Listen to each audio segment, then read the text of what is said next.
या क्वेश्चन मध्ये बघा the equation of tangent to the curve y is equal to b into e power minus x upon a at point where it crosses the y axis.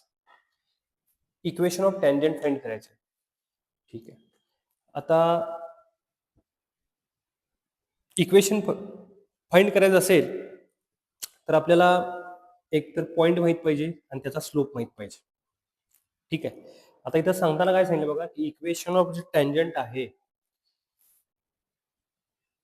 To the curve at point where it crosses कुठला axis आहे बघा y axis आहे म्हणून y ॲक्सिसला cross केलं. Y ॲक्सिसला cross केले म्हणजे वाय एक्स इंटरसेक्ट करून गेलं म्हणजे एक्सची व्हॅल्यू 0 असणार.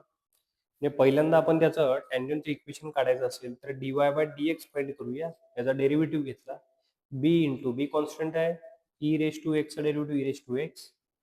चेन रूल प्रमाणे मायनस एक्सचा अपॉन एचा डेरिव्हेटिव्ह मायनस 1 बाय ए होईल.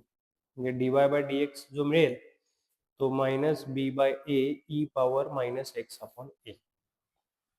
ठीक आहे. तो टँजंट आहे तो क्रॉसेस कोणत्या ऍक्सिसला आहे वाय ऍक्सिसला आहे. त्यामुळे आपण at x is equal to 0 value put केली तर काय मिळेल बघा dy बाय dx.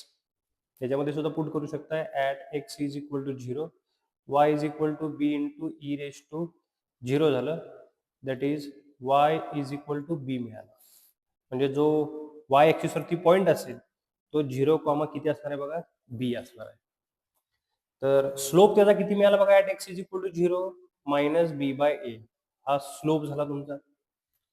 आणि टँजंटचं इक्वेशन तुम्हाला त्या लाईनचं इक्वेशन फाइंड करायचं असेल तर बाय स्लोप पॉइंट फॉर्म जो आहे तो यूज केला तर त्या फॉर्म्युल्याप्रमाणे बघा y minus y1 is equal to dy by dx into x minus x1.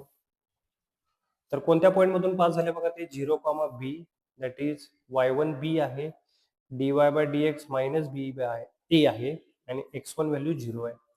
हे सिंपल सॉल्व्ह करूया आन्सर येऊन जाईल. काय राहणार बघा y minus B is equal to आता मल्टिप्लाय केलं तर minus B x by A होऊन जाईल. ठीक आहे. ए ने मल्टिप्लाय केला तर A y minus A B is equal to minus B x B x plus A y is equal to A B. A बीने जर डिवाइड केलं तर एक्स अपॉन ए राहील.